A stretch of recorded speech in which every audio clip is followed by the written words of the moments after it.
السلام عليكم ورحمة الله تعالى وبركاته. halkaad iga daawanaysid waa Abno Official. magacayga waa Cabdiraxmaan. fadlan channelka haddii aad ku cusubtahay subscribe saar si ay ku soo gaaraan muuqaalka xiga. waxaan ku soo jirnay taxanaheeni ahaa passive income.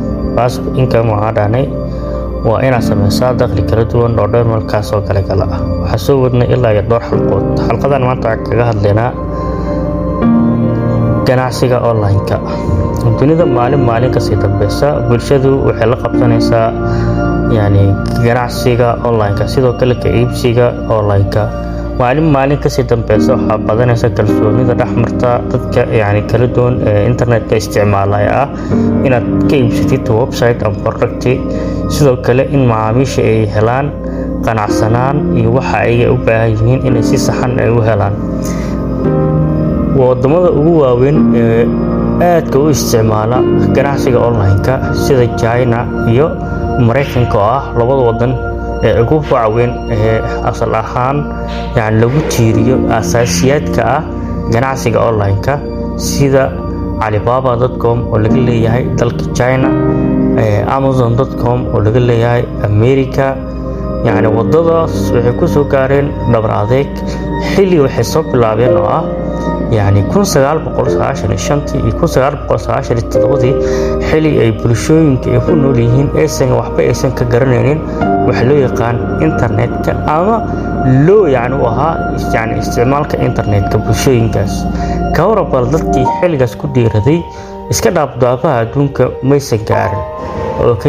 dadkii xilligaas ku dhiiraday ka waran inay ganacsi online ay bilaabaan, website furan ay ku iibiyaan wax allaala wixii markaas ay kari karaan. like Amazon waxay ku bilowday iibinta buugaag, gadaal dambe waxay ka dhigtay in barnaamijyo kala duwan ay ku iibiso. fikirkii uu balaartay maanta heer waxay maraysaa qof waliba oo dunida ku nool in Amazon oo dukaan ka dhex furto oo wax ku iibiyo asigoo dadkiisa jooga.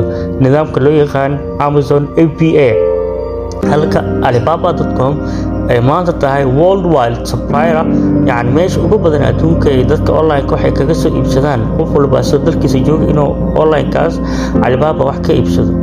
imagine waa qiyaasi kartaa surcada adduunka, wax walba sida u fududaadeen iyo nidaamka waxa loo yaqaan al-cawlama afcarigu waxaa lagu dhahaa globalization, in dunida idil ay noqoto hal wadan, qof waliba hal tuulo uu ku nool yahay. macnaha maxaa kuu diidaya marka adiga ka shakhsiyan inaad ka faa'iidaysatid?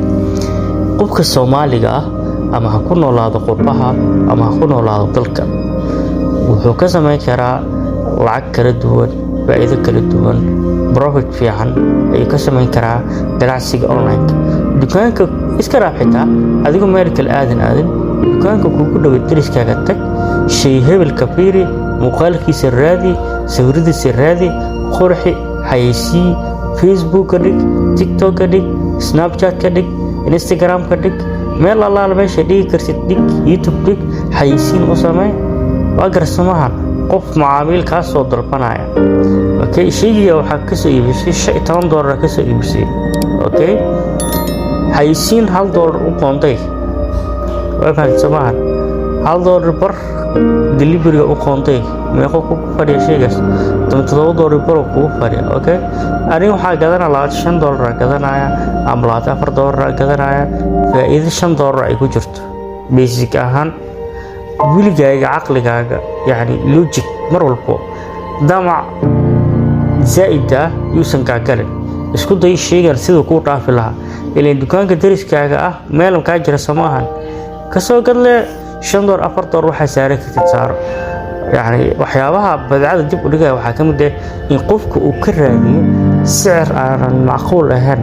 $10 faa'iido inta u socota, laakiin shay unique ku oo adiga shay weyn maanta $10 ka badan laga raadi karo.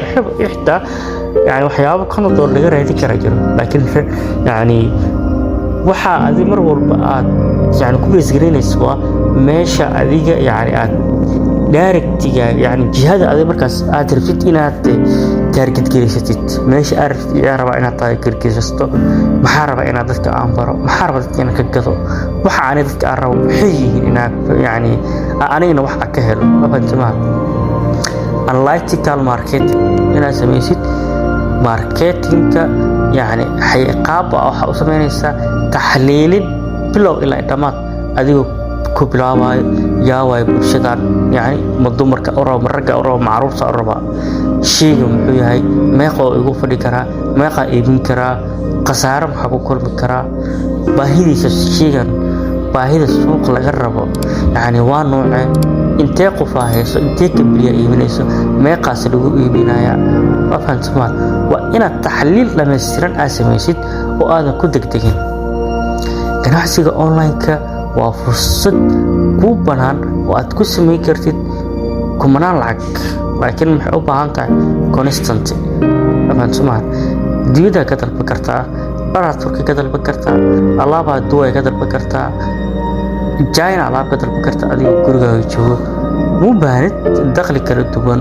oo maanta kumanaan $100 mu baarid $6,000 mu baarid $2,000 mu baarid $1,000 mu baarid $500 waxaa ku bilaabi kartaa keliya $100 ku bilaabi kartaa okay kaba waxaa ka soo bixiyay $3 bara kaba ka soo bixiyay waxaa soo gatay kabaas 10 joog soo gaday 10 joog markaa soo gaday 2 isbuuc igu imaadeen okay $3 bara igu fariya kaba qurux badan fashion ma sha Allah okay isku dardar isku qiimo isku $5 igu fariya ani suuq waxa ku yeena ganacsi website-ka aniga ila leh xor afan sabah $3 $5 iibina meeqa ka faa'iido ala kab $6 ka faa'iido okay bisha ku xigta isbuuc ku xigta 3 isbuuc ku xigta shalay markaa 10 aad dalbaday maanta joog kala dalbana nooc cusub dalbana 20 shay dalbana meesha sawirka ka dalbada maanta 20 aad dalbana waa kartaan laba jibaar laba laab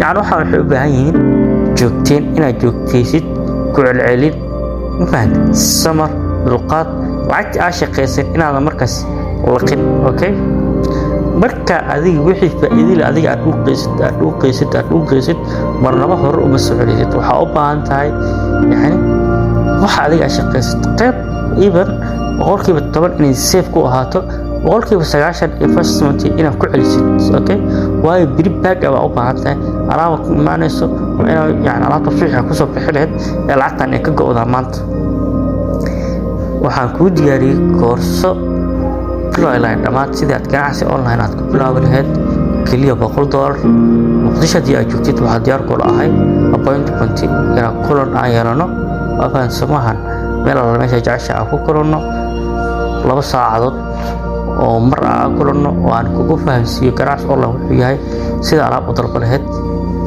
waqtiyada aad jaaniska leedahay oo kale inaan ka caawiyo sidoo kale haddii aadan kari karin inaan appointment asmasano waxa ku diyaar koorso ama Zoom aan markaas ku kulmi karno yani ku sharxayo bilow ilaa dhammaan ganacsi online wuxuu yahay soo marka waxa igala soo xiriirtaa linkiga Telegram-ka aan hoos ku soo dhigay igala soo xiriir insha Allah mar Allah waxaan diyaar ku lahay inaan ka caawiyo walla channelka haddii aad ku cusub tahay subscribe saar si ay ku soo gaaraan muuqaalada xiga